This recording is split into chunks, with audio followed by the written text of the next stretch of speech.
introduce yourselves and tell us, so with your name, and then tell us a little bit about your respective backgrounds. So do you want to go first, Rosie? Yeah, sure. So I'm known as Rosie, Roisin Stimpson, and I own Nightjars and Oriole and Swift bars. And I've been in this business for 15 years come the 19th of November this year. Is that enough? That'll do. Yeah. Yes, I'm Edmund, and I've been in hospitality for pretty much as long as I can remember. Yes, opened this bar that we're sitting in here 15 years ago, 2010, and that's been our sort of magnum opus. So do you want to tell us about I like to call it your origin stories? Yes. So tell us about your background, where you've come from and how you've ended up here now. So, well, we're both Londoners. I was born in Finchley, but we met in Dublin, Trinity College in Dublin, where we both went. And it was, I think we both thought we'd been quite original by going there, but met lots of other British people. Ended up finding my husband there. And at that time, I was sort of, an amateur singer. And we would see a few gigs in town, and we saw one. I can't actually remember the name of Camille O'Sullivan, kind of a wonderful cabaret artist. Yeah, exactly. Yeah. And back then, she was doing a really classic Weimar Republic jazz gig, but it was in a really dingy pub. And so we thought, wow, wouldn't it be great if you saw this in its original setting? And that was where the seed of the idea was born. But then we both went and got proper jobs. I went to work, used my history of art Spanish degree at Christie's auction house. Edmund he did numerous things. I was at Freud Communications for a bit, doing crisis, corporate crisis communications, and then I actually did teach first. So I spent a couple of years in Walthamstow as an English teacher.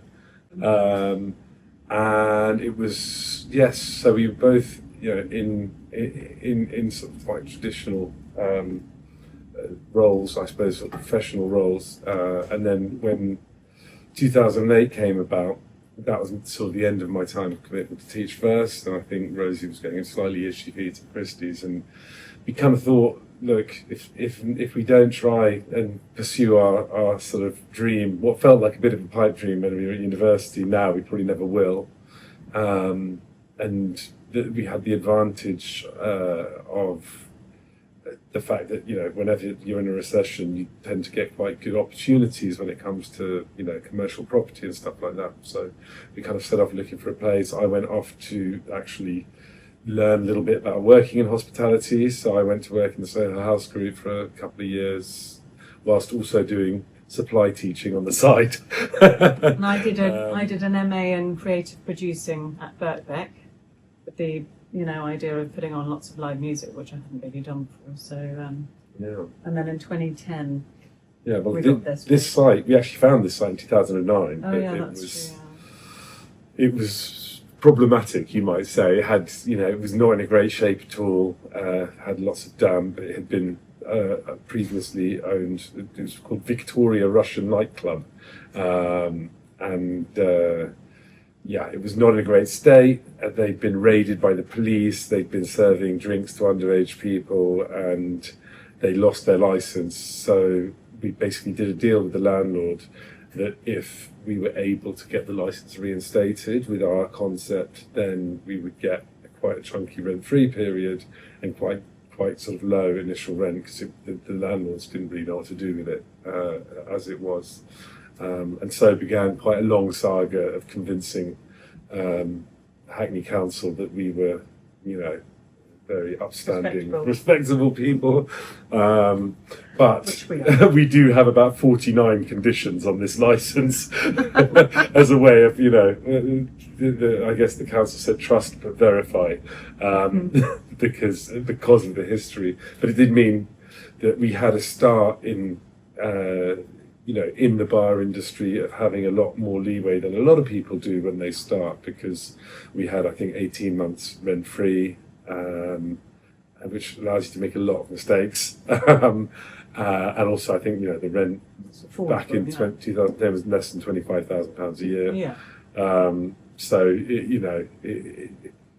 it gave us a chance to learn on the job a little bit, which was very, very valuable. And you talk about going back to your days at university, the pipe dream. So what was the original pipe dream that you talked about? It was literally just to start a bar that would be the perfect setting for jazz, old school jazz and cabaret. cocktails. Yeah, exactly. And I think we kind of imagined, we were quite romantic about it, and kind of imagined what it must have been like before recorded music, where the entertainment, the background music, that was somebody in the corner playing like J. Roll Morton in New Orleans, in the turn of the century, and that's the kind of vision we had for it. Yeah, and cabaret as well, but that worked less well. So we found we hit upon a nice balance where, and actually we say to our musicians often, people will not all be paying attention to you all the time. Yeah. If you make a great sound and sometimes you get their attention, great. But also it's not a Ronnie Scott's where you have to sit and listen and you can't stand up and things like that. It's about being part of the atmosphere, and particularly in Nightjar, you get a wide range of people. You get some people who are there for the jazz and they'll be sitting wrapped in the front seat, sadly normally drinking house wine. And then you get, some people back here or over there who are having a birthday party and having a fantastic time, for whom the live music is, a really nice background. Yeah. But going back to your question, I think, our vision was that kind of a feeling of like authentic traveling back in time to a different sort of era. And we sort of looked in that direction for the design inspiration. So if you look at the bar at Nightjar, and actually also in Carnaby, you've got this big kind of round bullnose that's bolted onto the bar, and that's from the American bar in Vienna, which was designed by a guy called Adolf Loos.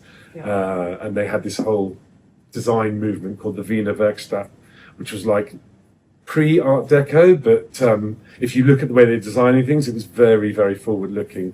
And so we took a lot of inspiration from that design school when we were putting together how this place would look. We used that for Swift as well as inspiration. So we've really riffed off that crowd of architects, haven't we? Like old school design that was really ahead of its time. Yeah. So you're talking like Weimar Germany type. Yes, or even pre. So the original Wiener Werkstatt was actually pre World War One. Oh. But I mean, we could go down a whole rabbit hole in this. Yeah, Wiener is Vienna. But they brought in people from all over the Austro-Hungarian Empire, from Germany. But what's fascinating is if you look at their design, like a lot of it really prefigures Deco. And it kind of forms a bridge between the kind of naturalistic kind of Art Nouveau and the more formal Deco, and like we love it. Historians, Who's our favourite? Can't remember his name.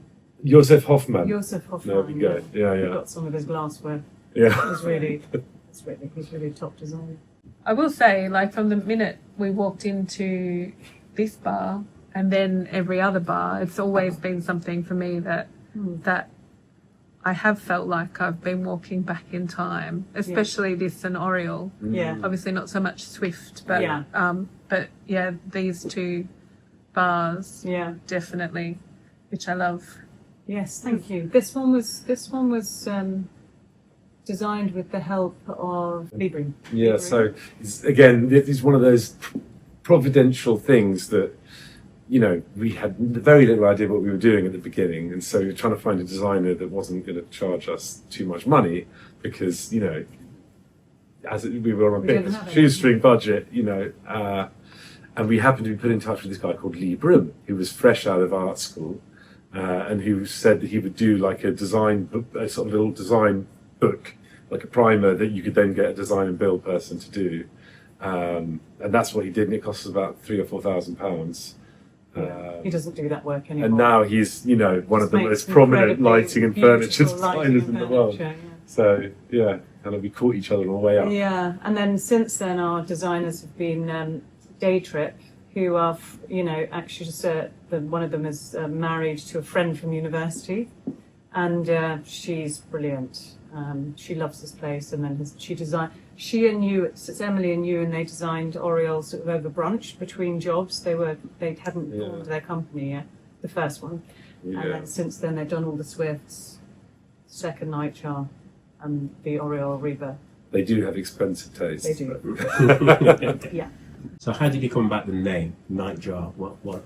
Oh yeah, I remember we had a brainstorming session with friends, I think. Yeah, we tried to get all of our friends who were good Yeah. at marketing, product design, and stuff like that to kind of help us just hone down. Obviously, we had the idea in our head of what it was going to No, be. actually, we didn't do that. What we'd started with first was you love birds, right, from your granny. Yeah.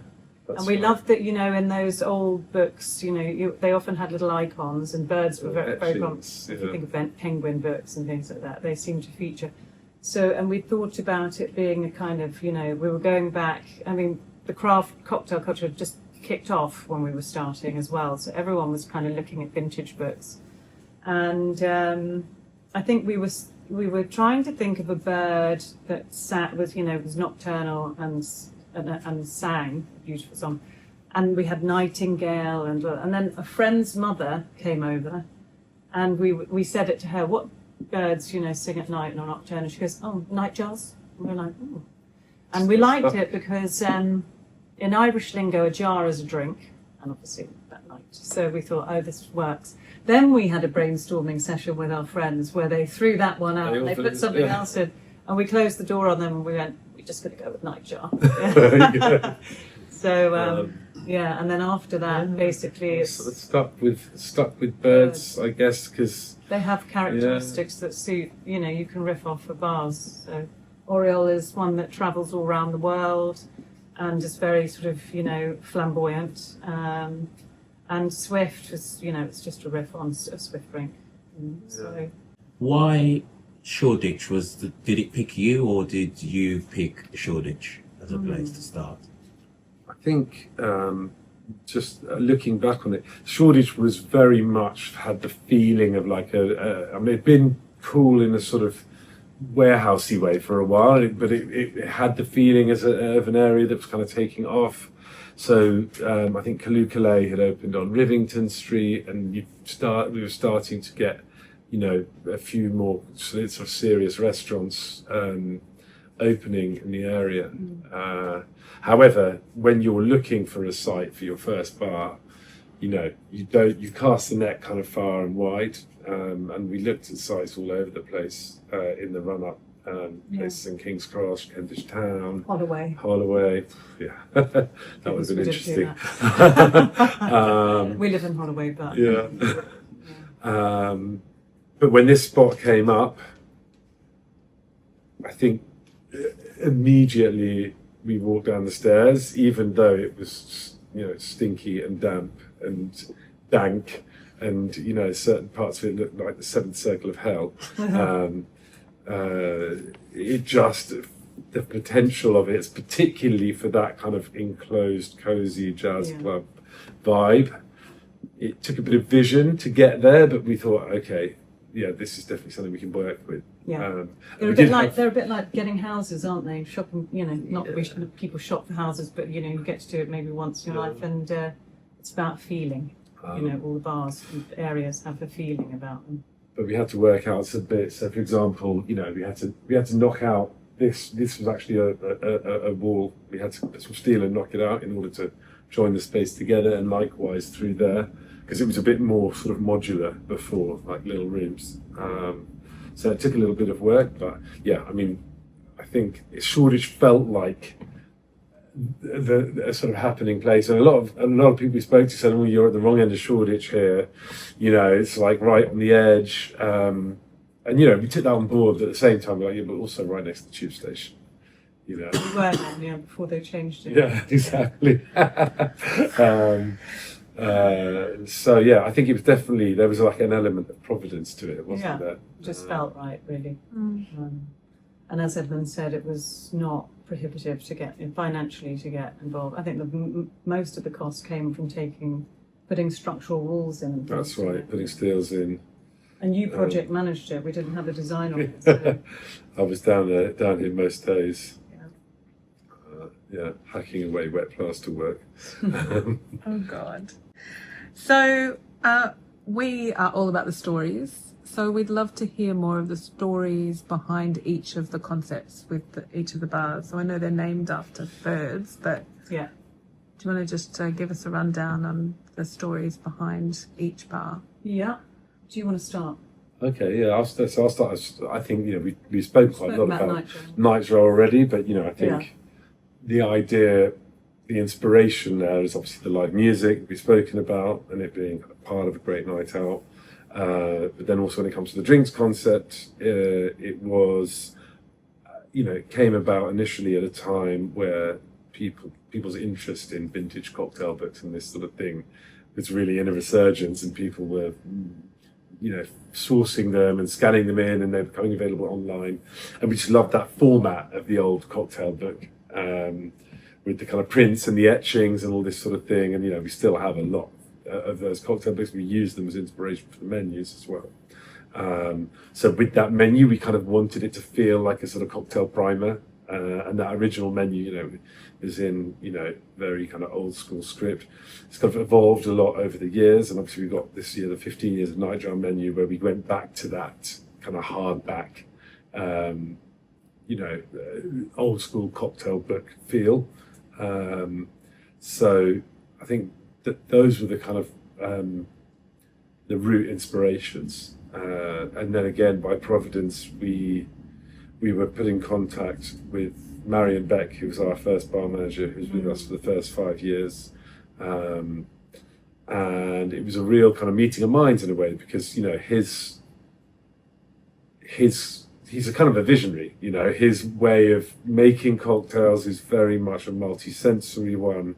He believes that each drink should be an experience, beyond just enjoying the aroma and the taste of a drink, that it should be about evoking emotions and about, giving people something to talk about and something to take home with them in their memory. And so I think that the meeting of our kind of interest in the historical kind of element of cocktails and his wild out there imagination, that something about those two things coming together kind of struck a note with people, so that you would have an element of structure in terms of having pre-prohibition cocktails, prohibition, so there was a historical kind of structure to build within. And our request was that each drink was a riff on a drink that had actually existed. And I think that was actually quite useful, because I think, sometimes creativity needs to be channeled. It needs to be given, something to build on. And of course, we did end up pretty quickly with the signature section as well, where Marion could go absolutely crazy. I think the second menu, it went from 28 drinks to 52. Yeah, exactly. You can only, Marion cannot, is his own master, and it was Exactly. pretty amazing, the second one. I think the thing about Marion is that he has so many crazy, wonderful ideas, and I think there's a little part of him that's a little bit scared that if he doesn't do it now, someone else will come up with it and it'll be theirs. So he would just want to get all of his ideas out in a menu, and it was our job It was an amazing operation, wasn't it? Because everything was being homemade. It was unbelievable. Everything had about 6 different ingredients in it. Looking back on it, and what we know now, no storage I space. don't understand how we did it. How we did it. Because now, nowadays, we work a lot. We don't just pre-batch every single drink. We work a lot with pre-batching and with, efficient methods of prepping garnishes and stuff like that. Whereas in the first year or two, pretty much everything was done à la minute. Yeah. And there's 50 drinks on the menu. I think that coincided with, just sort of balancing work and lives and things like that, and just trying to cut the hours that people were in here or needed to be in here and things. So, yeah, it became more, carefully managed, but there was something explosive and brilliant about the way it all started, That's right. Yeah. Yeah, we do credit with him. He was amazing. and he's actually coming back Oh, wow. to do a guest shift on the 14th of October. As part of London Cocktail Week. Yeah, He owns a Gibson now in yeah, Berlin. so he opened the Gibson up on Old Street, Mm-hmm. and then I think sold, or his lease came to an end, and then he reopened it in Berlin about a year ago. Yeah. So we're very excited. I'm going to be going back there. Yeah, it's great. I mean, you know, Mariam was a very, very brilliant guy, and like, you know, there were times where it was challenging to work with him because he was quite uncompromising. But, you know, we actually, I think it turns out we had a very strong relationship, and we stayed really good friends over the last 10 years since he left. Which is Yeah, yeah. And then so Oriole. Yeah, you can tell us Should I tell that? Yeah, okay. So, you know, I was thinking on the way here that, you know, once you start a business and it's successful, it sort of, you know, it becomes its own master. And you were just kind of, you know, channeling it and managing it. So we had lots of senior staff here. People would stay and stay and stay. And so we thought, you know, naturally when you've got great teams, you think, wow, it's the perfect time to open a second place. It took us ages to find the right place because we'd had such a good deal here.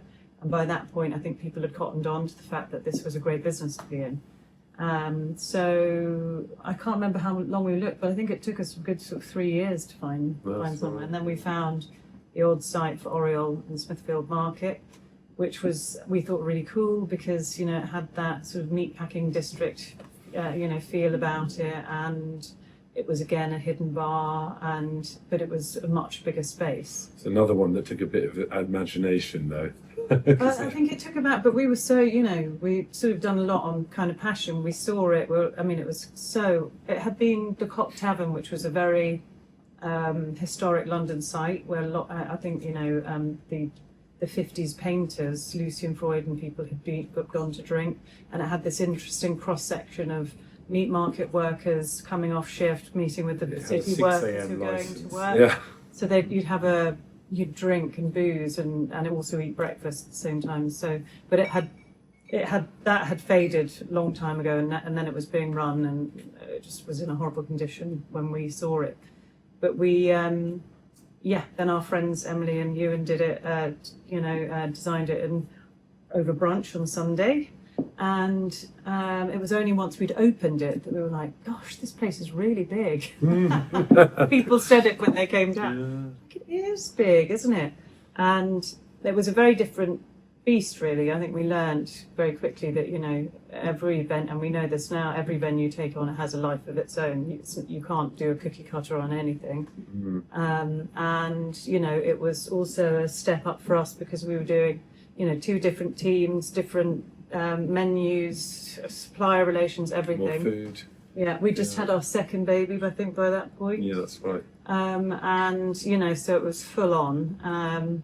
And it took a few years to get going, I mean, just to fill it, really, because it was so large. 120 covers. Yeah, Yeah, quite a lot for a bar. It had these curtains that you could close off the, I don't know if you ever went, but yeah, so you could close it off and make it feel cozier. But it was brilliant, and interestingly, and so yes, sorry, just to talk about the, you know, the concept. Yeah, it was, as I said, Oriole, a flamboyant bird that travels all around the world, and we wanted it to be based on geography and place rather than historical context. And we separate it into three categories. I think we've changed the name since, but then it was Old World, New World, and the Orient. The Orient, yeah. I think we've lost that now. So there was, it was like the idea of kind of coupling, again, that kind of vintage sensibility with a passion for travel, really. And like, you know, the idea is that each drink took its inspiration from an ingredient or a culture or a place, you know. It's so... And it was more, the idea for it had been based on the Stork Club in New York, where it was more of a drinking and dining, and that's you know what it is now today, and yeah, I think that's it concept-wise, isn't it? We had started off with feeling that we were going to do more world music. That was harder to achieve because no, we did have some amazing world music gigs really down did, there. yeah. We had Fela Kuti's son. Yeah. We had some great Cuban music. Sorry. Right, Wish I just could drawing help. blanks Can't today. Can't remember anyone's Is it name Femi? ever. Femi Kuti? Yeah, Femi Kuti. Yeah. And then we also had that guy who's still around who helped us with the new Oriole, but his name, I can't remember his name, it'll come to me. And we had the Lincoln Center jazz musicians come once. Yeah. That was really great. Yeah, so we had loads of great gigs there, but it found its own vibe. And actually, cabaret worked better there, so we'd do it for New Year's Eve and big parties and things. And the brands were very keen on funding those events. Mm. So yeah, it definitely had a very different feel, and yeah, completely different concept, which was a step up. And during that time, I think our son was not even one, and Edmund had been invited to go to see a place in Old Compton Street, the old lab. Yes, And Lab Bar. That's Lab right. Bar. It was. It was. I don't know why we were looking. Oh, we'd had the idea for Swift. That's We why. had the idea for a bar that was Yeah. that was more of a walk up kind of place, because Yeah. we love what we do here, but it's much more labour intensive in every Yeah. way, to give people high quality table service. And so Mm. in fact, it was Rosie inspired by Boadas in Barcelona. I don't know if you guys have been Yeah. to that place, but that idea that you walk in and you just get an impeccable classic cocktail made by someone, who's well dressed, and the idea that you can just sort of breeze in and have a Yeah. quick drink and breeze out, hence the name Swift. Yeah, exactly.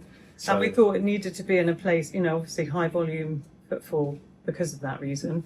And we thought, had thought that Soho, or Theatreland would be the best, because you can never really get a good drink in the theatres. They have raised their game since, but back then it was just sort of warm G&T with one ice cube, So we thought, well, it'd be great. We'll catch, all of these people between going before and after. That's why the upstairs is designed very much as a vertical drinking and a place to jump into. And right, I'll go back because this is how it happened. So I don't know why Edmund had been told about the place, because it's definitely agents on just an drop embargo. stuff into your inbox. It's definitely on an embargo. Yeah, Roshan's like, we just had a baby and opened a bar. We're not doing anything else. And then he went to see it and he was like, it's amazing, and it could be really good for Swift. And I was like, yeah, but we can't do that. And then he said, no, you're right, we don't have capacity to do that. He goes, but maybe we can find some other people to run it. And I thought that was a pretty good idea. And so then we sort of, not shopped around, but like sort of tried to rack our brains to think who was around, who was looking. Yeah, who was in the industry, who's like respected and who knew how to run a place and who might be ready in their career to take that challenge on. And fortunately, it was unfortunate for them, but Bobby and Mia had run a bar that had, they sold out of for, one reason or another, and they were looking again. And we'd met Bobby in New York, but we'd never met Mia. And we just invited them for, a coffee. I actually did meet Mia at a Fever Tree Oh, train. did you? Yeah. Oh, I didn't know that. There you go. Does she remember you? Yeah. We remembered each other. Oh, right. Okay. I hadn't met. And she served us when we'd been to their previous bar. Yeah. So we invited them, we sent them what they felt was a bit like a kind of scary, interesting text, like, will you come and meet us for coffee? Mia said she thought maybe they'd done something wrong. And we pitched them this idea, and they went for it. Yeah. I think, and also I think it kind of chimed with their style of service and what they were known and loved for, which was a sort of very personable but unfussy, friendly, Speedy. familiar, speedy He'd won style. that competition, hadn't he? What's it called? Rematch. Rematch. Yeah, he was at one point or other the fastest bartender in the world. Yeah. It was definitely a punt on both sides though, because we didn't, we knew Didn't of know each other, other, but we didn't know each other all that well. It was more like, you've got the right profile. Yeah, We've got the place, yeah. And I think we'd had the concept, and we got Day Trip involved. It was very much based on sort of Wiener Werkstatt, artistry. But beyond that, they took care of they took the lead with the drinks, the menu design. I think we maybe helped with menu design at that point, but and the culture, people care and all the rest of it. So, and they really ran with it, and it worked out perfectly because we were so overworked in the 2 bars that we had and the young children. And they were brilliant professionals, are brilliant professionals since sold out. So, and has just been a great success with them. I think the next one we opened was Swift. Swift and Swift Shoreditch. Yeah. Yeah. So the idea with Swift was always, it was supposed to be it's the bar that could be a group that we could expand, because as Edmund said, it's more straightforward. And if you're not doing table service, I know that they do that downstairs. The downstairs was not part of the original plan, but has worked out to be a great addition. Well, it works well because it's a counterpoint. Yeah. You can come in and you can have one or other experience. So, the downstairs is a sexy whiskey bar with, really thought through cocktails and table service. Yeah. And upstairs is where people jump in. And it's funny because actually it almost feels like one doesn't really work without the other in that context. Yeah. Like they kind of orbit each other, and some people maybe want to sit downstairs but they'll have a quick drink upstairs. Yeah. That's what I was going to say before, that it was designed to be vertical, the vertical drinking bar, and it's blue and it's bright, so it's not I think people initially, some people certainly felt more at home in the basement bar, and they were a bit like, we don't quite know how their upstairs work, but then very quickly it got filled up, and and now one can't operate without the other. Oriole in Covent Garden. Yeah. The rebirth. Yes. The resurrection. The resurrection. yeah. Rising from the Why ashes. did you decide to resurrect it in Covent Garden? Yeah, we always felt with Oriole that, because it was quite difficult initially to get people there, and then once we had the audience, it was very much established as a destination bar. Smithfield was, Smithfield should be a really well populated place, I think, because it's got so much history and really good restaurants, historic restaurants, but it was a marketing, not a massively high footfall. No, exactly. Location. And then maybe it will become, because it's being redeveloped into the the Museum of London. So it's going to have a renovation and a resurrection of its own. But so we knew it was a destination bar, and we always thought it would do very well in town because of its concept and its look and things. And so we did have a moment. I mean, we were bought out of that lease in the end because of the Museum of London, and so we had a chance to take a pause. Take a pause. But the thing about it was interesting because unlike most businesses and our businesses during COVID, COVID really helped Oriole, because you remember when you had that very small amount of time to go and have fun. It was like 5 to 10. 10 p.m. curfew. But Oriole could offer everything in one go. So you could have your aperitif, you could have your meal, you could have your show, you could have digestif, and you could be gone by 10. And it just caught on then, and it really started it became a powerhouse, which is very annoying because, it's great, but also then we knew just when we knew we had to go. So it had, we knew it had legs, as it were, and we have a great team there. And by this point, we had this very neat, sort of business approach of having employee shareholders. And we wanted to bring Jacopo, who's on front of house, and Sam, who's on the bar, into that sphere as well. And so we had all of the, all of the tools, all of the ingredients rather. And then this site, it's become much easier in London to find properties, and landlords are much more keen on getting you and more helpful. And this site just looked amazing. And it just felt like, the other thing is, because dinner and show is kind of core now to the offering at Oriole, that it makes sense to be in the place where people go out for that sort of entertainment experiential thing, and to be like alongside alongside that sort of thing. And obviously, there's a heavy footfall area, and I think we're still learning with Covent Garden, because there's probably slightly more tourist heavy market than we were used to before. So we have to use slightly different marketing channels. It's busier at times we weren't expecting, and quieter at times that we weren't expecting. So I think the choosing that location made a lot of sense to us. But one thing that we've learned over the years is that, like, every time you open a new concept, you're going to learn a lot of lessons, and it's never quite how you picture how it's going to be. Yeah. And that's true of basically every single site we've ever opened.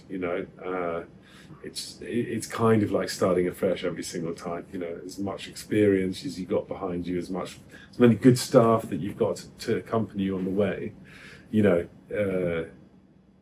Everything always comes with its own set of challenges. Your teams seem incredible. Yeah. And incredibly important to you.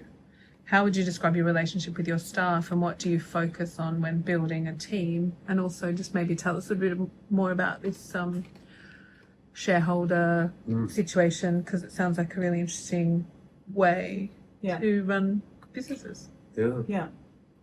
I think the first thing to say is that, we've always kind of felt our way when it comes to how we interact with the guys who work for us.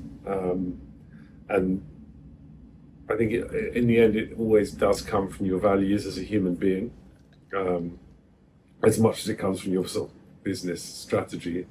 And I think we've always kind of wanted to look after the people that work for us, and always try and put a good path of professional development in front of them, and make them feel like they're working in a place that cares about them, cares about their development, and that has generally meant that we've had very, very high retention rates of our staff, and that is, as Rosie alluded to before, can be a double-edged sword, because if you have a lot of people who've been with you for a long time, people stay, and who are developing professionally, but there are only so many management positions that you've got in one venue.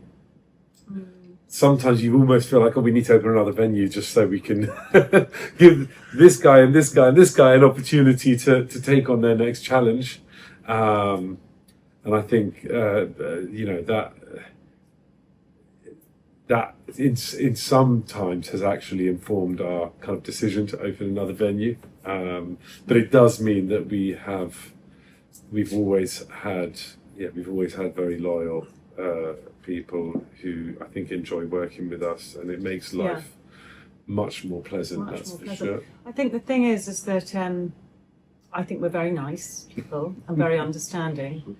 Not everyone is very understanding, and we try and make it things comfortable for people, and try and support them, and a kind of feel part. We feel part of the team with them, as opposed to over like their managers cracking the whip. I think also we kind of do everything with we put a lot of trust in people.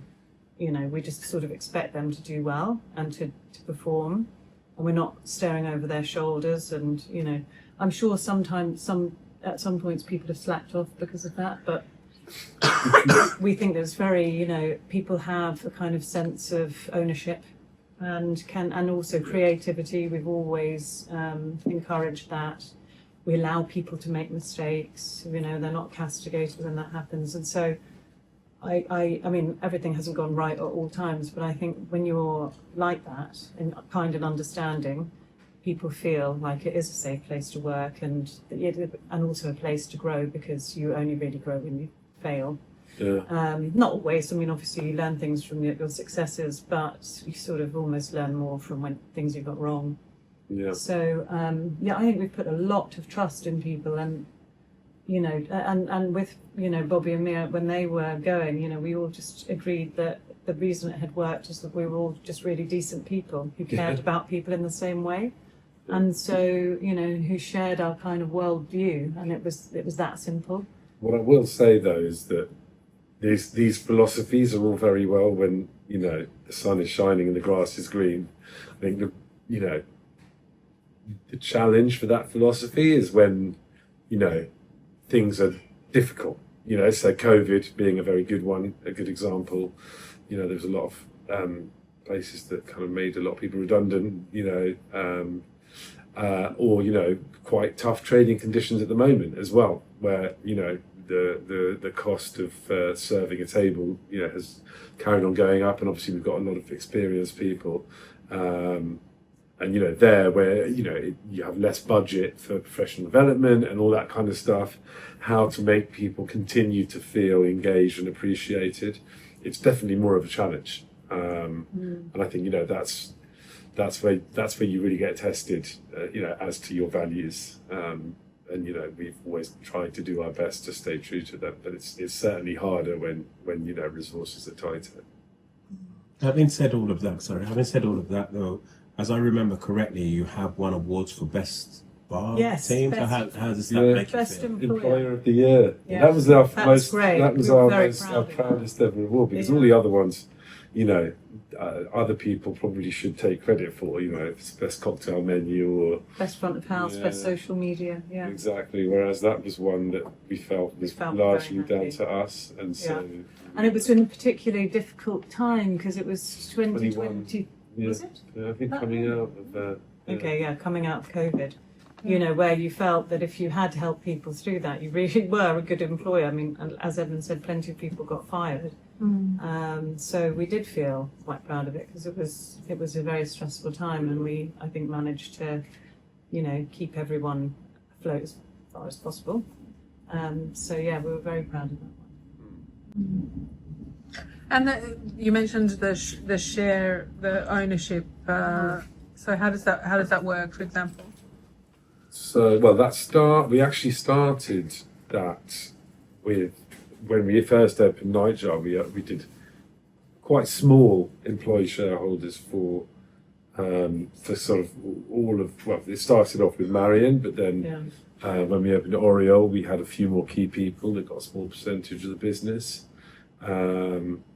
And that went fairly well. It meant that the people stayed around for a long time. When they left, it meant they got a bit of a lump sum to kind of represent the work that they put in. But I think that in earnest, it started with Swift, where that being our third bar with a young family, and we just knew that we were not going to be able to spread ourselves that thin to be able to run another concept. And so I think we knew that the percentages that we'd given before were too small. Yeah. I mean, some people, when they were leaving, sort of almost forgot that they were shareholders. Yeah, We're exactly. going to pay you this out. And they're like, oh, thanks. That's So nice, we're like, But I mean, what it meant was people were staying because they were loyal, not because of that. Exactly. But for, as Edmund was about to say, that for Bobby and me, It was a obviously it needed to be meaningful- meaningful. So they were partners to us, Yeah. rather than sort of employee shareholders, and so that's a model that we replicated when we reopened Oriole, and also one that we're looking to replicate with Nightjar as well. And I think it's something that sort of naturally, as time has gone on, there's been a little bit more distance between us and the sort of cold face of running a venue. Doesn't mean that if there's a flood at 2 a.m. I don't get a call. I still do. But I think, it's a way of kind of recognising that and having the shareholder, the partner, feeling real ownership themselves, so that, they know that the buck stops with them in many respects. I think when it works, as it has, touching wood so far with us, it works really, really well.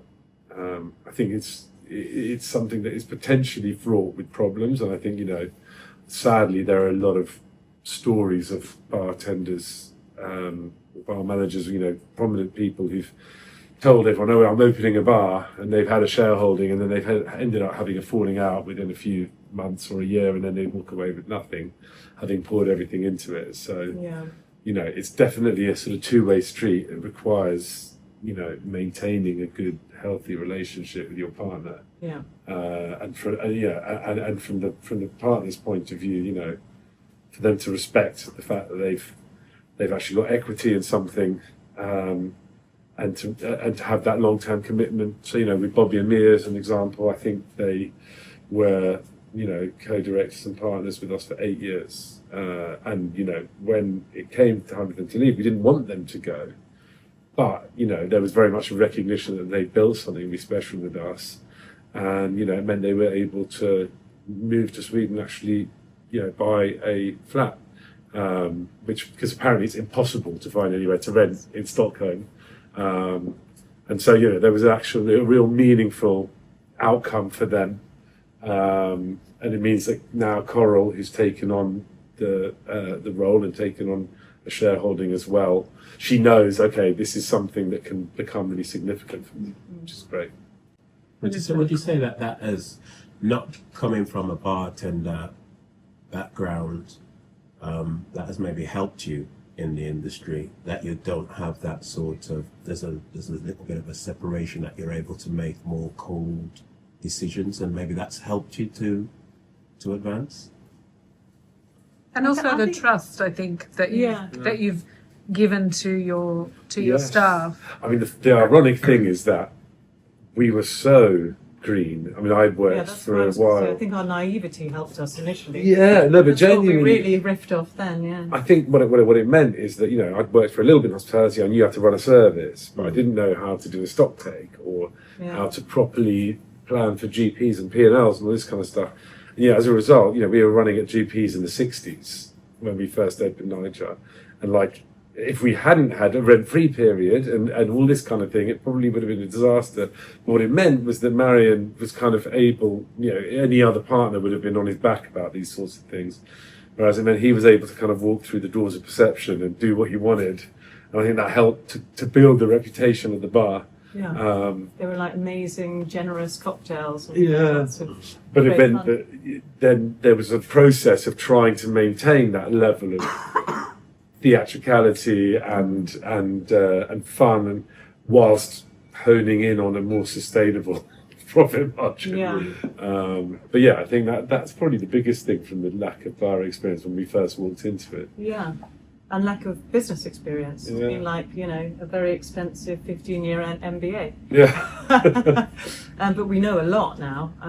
All the pitfalls and things, and I think also, just by virtue of not having to be in here and running the bar and things, you have a sense of, have a distance, and you can, and like an overseeing role. So you can do a bit more kind of, big plans and that's things not like that. to say that we weren't when we first opened Nightjar, we were doing 100-hour weeks. 100-hour weeks. I remember we used to, I'm not sure it's still there, but we used to go and have a breakfast at the Breakfast Club in Hoxton Square. And that was the only time that we had together that wasn't working. Yeah.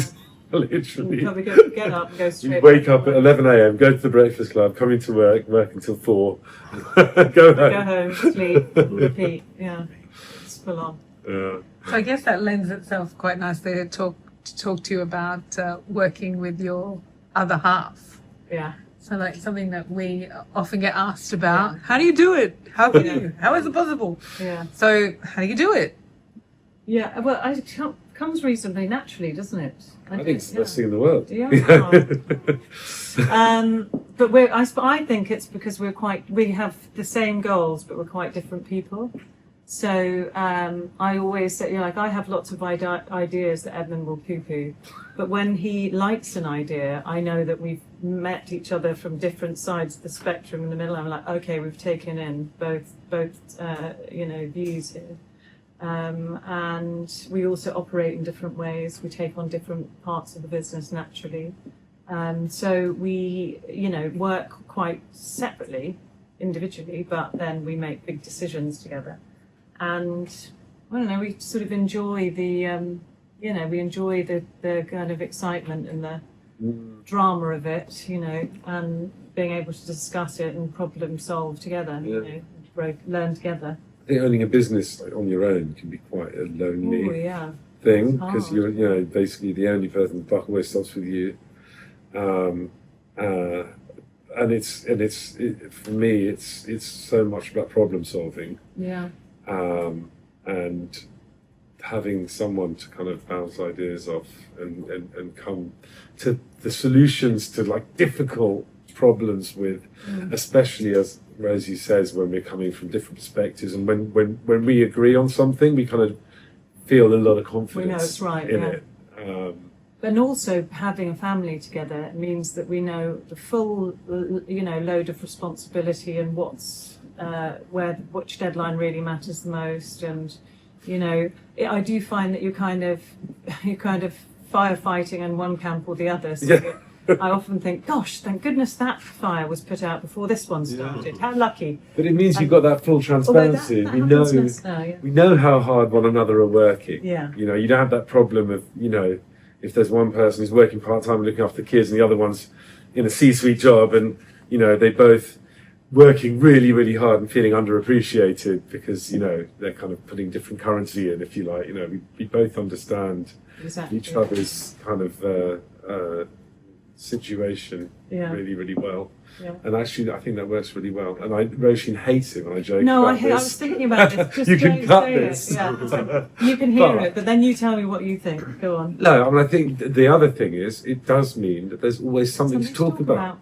Because if we didn't run a business, Yeah, we'd we're have never going to nothing want those to speak couples about. who sit there in silence, That's just across not a the charming thing to restaurant say, table, is drinking their wine in silence. Like, I was you having see this- those this people, popped into right? my mind. I had to swim yesterday, and I was swimming along, and I was like, why does Edmund think that is a charming thing to say? If we didn't have the business, It's not about the fact that if we It's didn't charming. we wouldn't have anything to talk about. Good. What it means is that, there are always problems, there are always challenges, there are always things to solve. Yeah. So, like in an idle moment, sometimes it's ill-timed, of course. We'll find ourselves talking about something in the business, and I think that, we have a lot to talk about. no, I know. But I do think, it's kind funny, of... was it? There we go. Anyway, you That's can cut what- that if you want, or you I liked that bit about working together.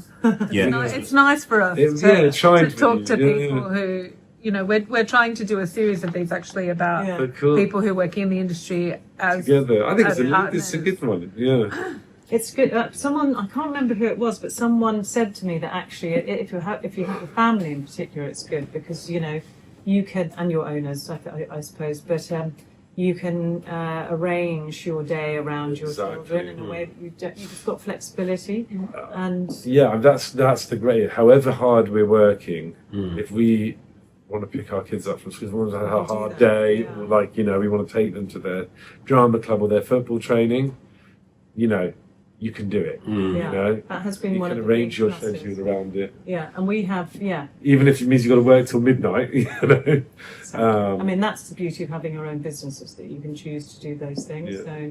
So, whatever extra it is that's on your plate, you've got time for it. Yeah, I was going to say, so in your 15 years, congratulations. Thank you. I suppose between the both of you, what's the standout? What's the kind of highlight? There's quite a few. Yeah, there's so many. I would highlights. say 2011, when we somehow came in at number 3 on the world's 50 best bars, pretty much out of the blue. Yeah, that was great. And if I remember, we'd had our first kid not that long before, and we sort of rocked up a little bit late and not really knowing what to expect, and they read it all backwards, and just that sort of moment of like, whoa.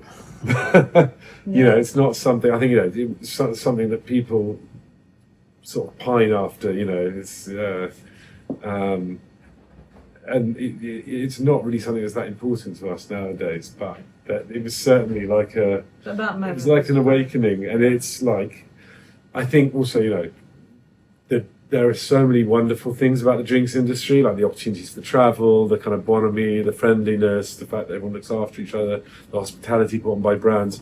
we got into it not really understanding any of that. Yeah. And I think like when it became clear that that was a part of what we were doing, I think it makes the highs so much higher. You know, the kind of the bright side of the industry, that kind of family feel. I think that was becoming kind of aware of that side of things was a real great moment. Yeah. And for me, all of that I agree with, you know, those are great highs, but also, you know, the kind of the things that have happened along the way for people. So, you know, people who have got together maybe at the bar, you know, babies being born, one or two babies, and Yeah, we've got like 5 speakeasy babies now. yeah, exactly. And you know, I don't know, people, yeah, just the kind of happy people moments. So like there was a really top moment for me when Ivana, a girl who'd been with us for a decade, she'd started here as a part-timer, and then she became eventually GM, and then she came with us to Oriole, and then she got together with someone there, and she came back after after having a baby, and then she got pregnant again. We had this moment where she was very nervous about telling us that she was going to had to leave, because she just, you know, she's mum and didn't think about moving, whatever. And we at the same time had news for her that she was getting a big shareholder payout. And it was just... that was when we had to close Oriole and solve the lease. And we had this... We were nervous about telling her... We were nervous telling her, she was nervous about telling her, and we just both had really, like, you know, it was just a really good news moment. And we were all celebrated in the sunshine outside on that square, at Smithfield Square. Yes. That was really beautiful. And I don't know, also, you know, when seeing the bars do well, you know, just from a business perspective, you know, when you're like, it's all a bit nerve-wracking, and then, you know, suddenly the numbers start totting up, and you see that, okay, this is going to be a goodie, you know, and you see people's hard work come to fruition. All of that is great. And then, one final thing for me was 2019, glorious pre-COVID days, but we did a sort of bar tour of East Asia. So we took, between Oriole and Nightjar, I think we did about 11 guest shifts, and I was able to accompany them for kind of Singapore, Shanghai and Bangkok, and just, this wonderful footloose feeling of, you know, hopping around different cities. And the great thing about doing those sorts of takeovers is that, you know, if you travel for work, you kind of see the inside of a hotel room, whereas if you travel and you're in hospitality, by nature you kind of see the best of the city.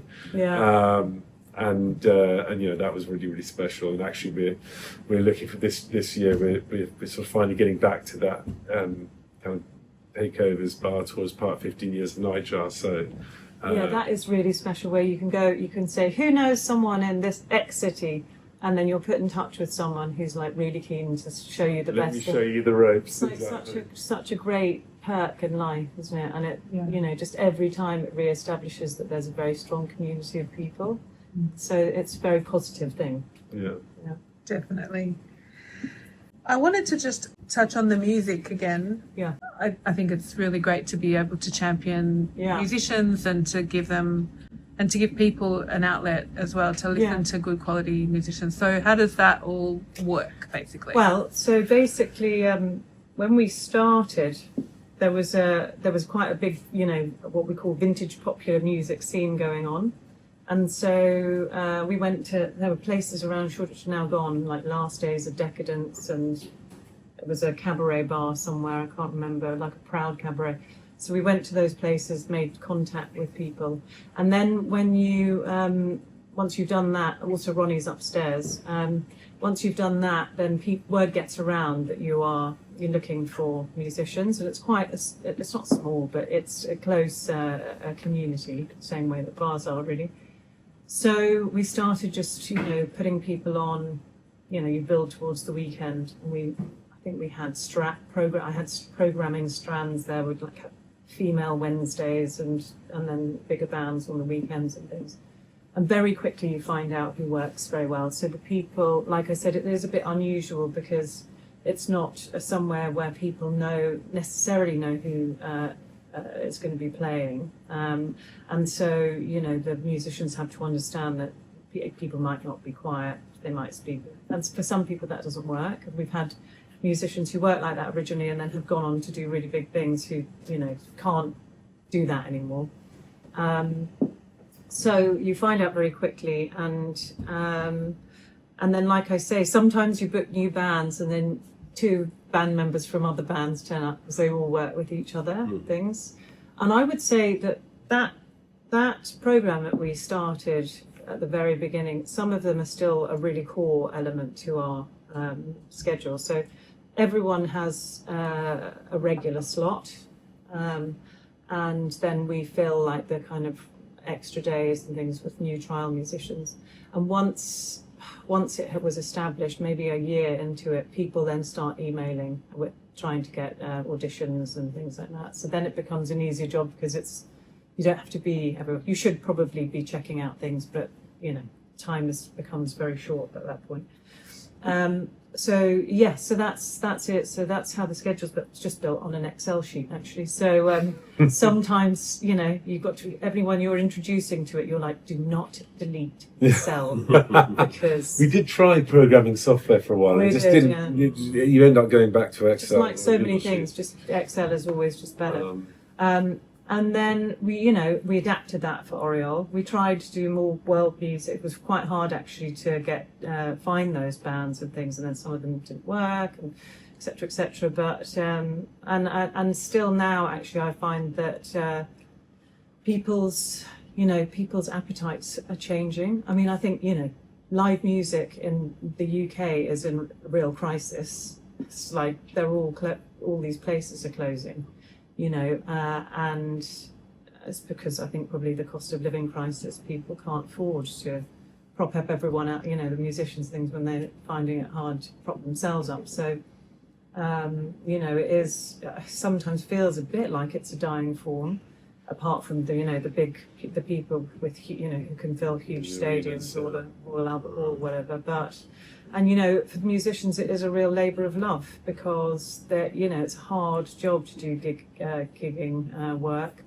And I think recently, you know, they have upped their standards because the music union suggests a certain amount that they should be paid and things. So we've been trying to match that, but also appetites have changed. So whereas we used to maybe do some quite sort of straightforward jazz, now people really need like a very lively, buzzy, high energy band.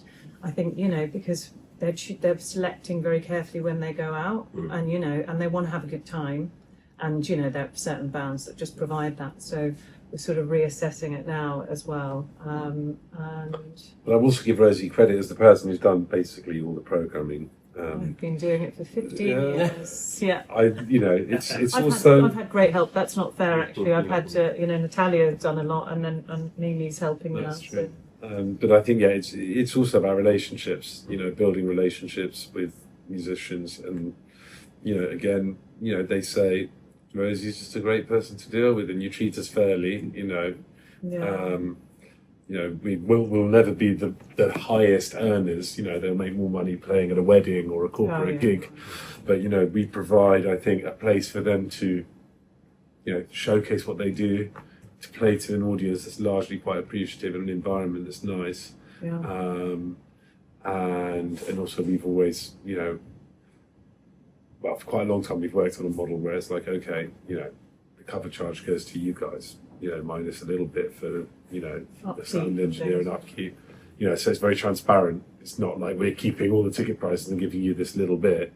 You know, it's like, you know, if you guys can get people down to the gig, then we'll all do well, basically. So. And we just have great respect for musicians. My father is, you know, an amateur banjo player, actually. And very good. Very good, yeah. And Edmund's father is like, you know, he had grandparents who were concert professionals. So they're you know, they love classical music, and his dad's been part of Handel House and things. So, you know, for us, musicians are highly respected, and you know, it takes so long to become good at an instrument, so many hours, and I think people just don't understand that sometimes. Don't make the connection. But for us, it's always been the case that they are one of our key audiences, really, and we, sometimes sometimes regretted that we couldn't pay them as much as other places and things, but we have done our best to keep it all going. We continue to this day, but lots of our musicians have moved out London, or they've stopped playing, or they've retrained and things. So I think it does actually feel like quite a noble thing, because it's slightly in crisis. I'd say we've still got a core of about like 15, 20 acts that still play with us, and start with us 15 years ago, which I think says something. Yeah, they're lovely, and one of them played at my 40th. Yeah. Your 40th? Oh yeah. Adrian's, exactly. And some of them have gone on to do, played at Carnegie Hall and all the rest of it. So that's really nice to see. Yeah, to see the ones who've really pushed on. One of them's just been, Joe Webb's just been, has been put up for a Mercury Prize. That all of that is just really does great. make it all feel. I mean, not that I would like us to credit us with anything that he's achieved, but he's played here a lot and managed to gig and things like that. So it is really nice. So just to finish up, we've got a couple of final questions, I think, and then that's it. So, what's your take on the London cocktail scene? How do you see it evolving? Bit of an overview question. Yeah, I mean, it's an interesting question right now, because I think it's. How do we frame this positive? I think, let's be honest. I think the economic conditions for hospitality in general are probably at their most challenging as they've ever been, if you don't include obviously when we weren't able to open and COVID, just in terms of spending power, discretionary spending. Even people who are high earners living in London, I think, have seen the amount of money they can spend on fun just cut down, because their mortgage rates have gone up. It costs more to get food if they're sending their kids to school. There's childcare, all this kind of stuff. I think everyone thinks about the pressure on the people, the poorest, which is obviously a terrible thing. But I think even the high earners in London are feeling pressure on their incomes, and so we're in this situation where people have got less money to spend. At the same time, the cost of putting a table in a club and sending someone to make drinks and bring them to the table has never been higher. So the budget. I don't want to moan, but the budget that we just had, where national insurance went up, where business rates went up significantly for a lot of people, those are all overheads which are quite hard to offset. And at the end of the day, I think we charge on average about £14-15 for a cocktail, and we've recognised that that's not a small amount of money, especially once you've got music, service charge. So we don't really think it's reasonable to put the price up, and B, don't think people would necessarily be willing to pay more. But the problem being that it costs it costs more to put the ingredients in the glass, costs more to get them made at the bar, it costs more than to get them to the table.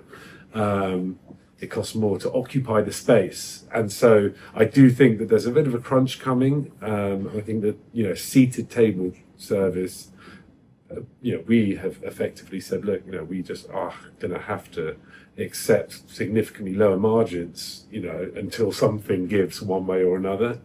And I think that it's hard to ignore that. And I think that what that means is that places that are able to deal with a slightly higher turnover, at least in part of their venue, like the Swift, we talk about that ground floor element where, it's quite easy for someone to come in and spend 40 minutes standing at the bar what they would spend in 2 hours. And that's another problem. If you make something really comfortable and put some nice music on, people are going to nurse their drinks because they're like, oh, this is nice. I don't really want to go anywhere else, but I'm sure I want a third or a fourth cocktail. So I think that is a reality that we're all going to have to get used to. And I think that, when it comes to London cocktail culture, it means that, the sort of rent per square foot is going to be very important when it comes to, actually making a venue viable, especially if you've got table service, but also that, venues that find a way to get people drinking at higher volume.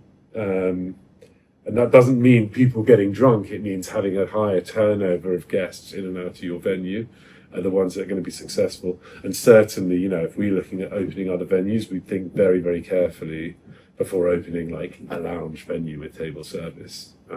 So I think that's probably... Sorry, you did ask. Yeah, I know. No, I think it's important to hear it. To be honest. Yeah, exactly. It is also slightly in crisis, but it's. I think we would. I wonder whether it's just maybe just a London thing as well. The thing is, we haven't been to many cocktail bars because we're so busy working on our own. So probably there's great things going on out there. And I think the upside is, and since COVID, we've had landlords offering to make capital contributions and things, but they're very keen on getting people in. And so, if you have a very good concept, it's probably, and you're in the right place, you could, it might be a great thing. That's another one of your questions, isn't it? Like, what's your advice for someone? Yeah, pretty much. And we can segue into that, I guess. Yeah. By, I think saying, I think location is more important than it's ever been. And I think for someone opening their first bar, I would definitely say find like the right neighbourhood.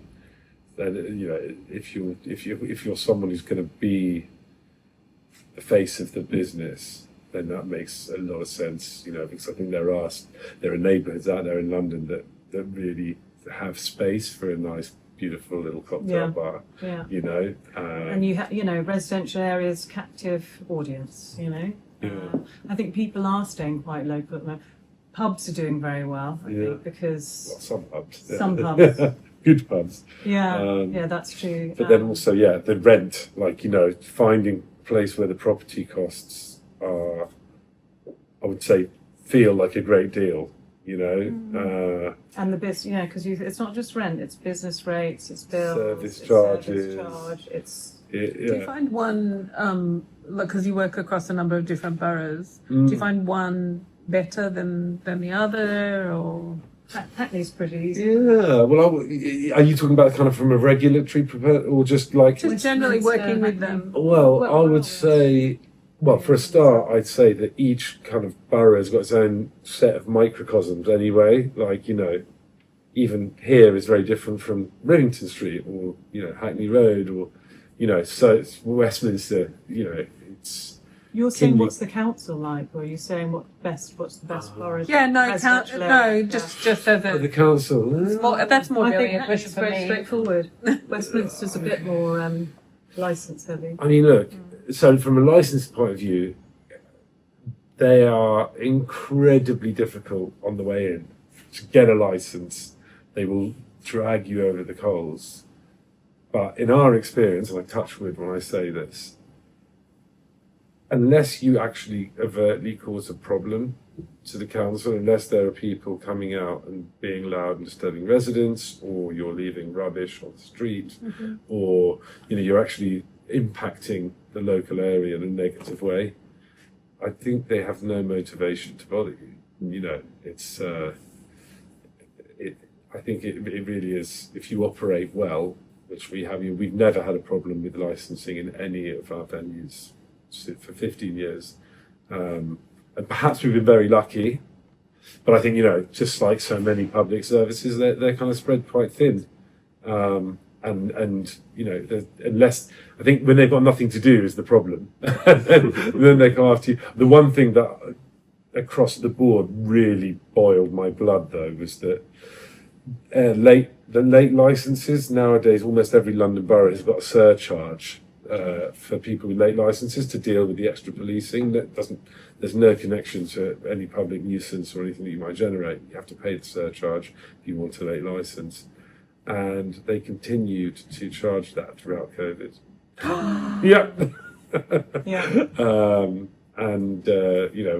Whenever you spoke to them, they're like, I know it seems ridiculous, but it's the way it is, sorry.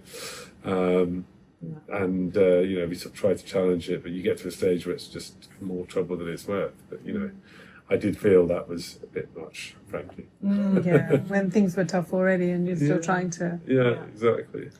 Do you want to ask this question, or do you want to just ask the travel question? No, we'll just ask that one. We'll just ask. Yeah. Plans for the future? Do you have any? More children? More bars? You can safely say no more children. No more children. No, we've got 3 boys who keep us very, very busy indeed. We like to say we are at our limit. Yeah. Yeah, I mean, I would like to say just to sort of rest, but Edmund never rests, so... I think certainly the next couple of years are more about consolidation. Yeah. I think we are in quite a difficult environment for hospitality, and we have 6 venues currently that, take up quite a lot of time. So I think that at the moment we're kind of going to be focused on making sure that those perform as well as they can. We do talk about future expansion plans. I think, one of the possibilities we've mooted was to look at some of the kind of other cities in the UK, places like Manchester and Liverpool, which have appeared to have really thriving hospitality scenes, thriving late night scenes as well. I think, there's a little bit of a contraction, I think, in London nightlife, for one reason or another. I think the late night is really being hit by what's going on. And so, whereas I think, places like Manchester and Liverpool, like a good concept, which is new to the area, could be something that's very successful. And kind of interesting for us to branch out a little bit as well. But I don't think anything imminent, put it that way. Yeah. So, overall of the time, what has been your favourite cocktail? So, Nightjar, Oriole. Okay, I am going to go for... I think it has to be the Toronto for me. It's been there. I love an old-fashioned. And when we first put that drink on, Woodford Reserve was like quite new to the market, and now it's like a benchmark bourbon. And we worked with them on it at the beginning to put something kind of cool together. We wanted a bit of smokiness, we wanted a bit of bitterness that would please all the bartenders. Doing a cocktail with Fernet Branca, is quite bold. And so it's one of the ones that I know when I order it that I'm going to love it. And obviously it's got a little candy floss, the fun thing on the side. And so for me, it's the longevity of it and the fact that I know when I get it I'm going to love it every single time. That's good. Mine would be, I think, Bergerac, which is, I don't know if you tried that one. It's great. It's like a cognac champagne gig. It's very classic. Kind of tastes like a pan de pisse, isn't it? It's like a kind of long, sparkling, but with real rich depth of flavour. And I love cognac, actually. I think it's been around for a while, Bergerac. It was certainly in the old Oriole that's come across this one. And it's kind of good at the start or at the end of a meal. So it's really, it's definitely my top. I had one last weekend, didn't I? Did you? It's so good, isn't it? Yeah. That's my fave. Yeah. Fig leaves. And then There's it's something about kind of... I can't remember the spice, but it's kind of got that slight kind of clovey, Christmassy taste to it. The other thing that I always love about coming to your bars are the garnishes and so do you have like a favourite quirky? So you mentioned the fairy floss. Do you have a favourite one? I think Oriole is distinctively less garnishy now, isn't it? Yeah. It's more about a little flourish. It's more about the and the sort of the look of the glassware and stuff. At Nightjar, I've always loved the Name of the Samurai, because it comes with a little box and it's got its little fan and everything. So, and it just goes way back and it's a great drink. I think it's had about 4 or 5 iterations, Yeah, it hasn't has, it? yeah. Through 15 years. And then when it comes to like visual jokes, it was a long time ago, but there was a cocktail, it's actually a historical cocktail called the Millionaire.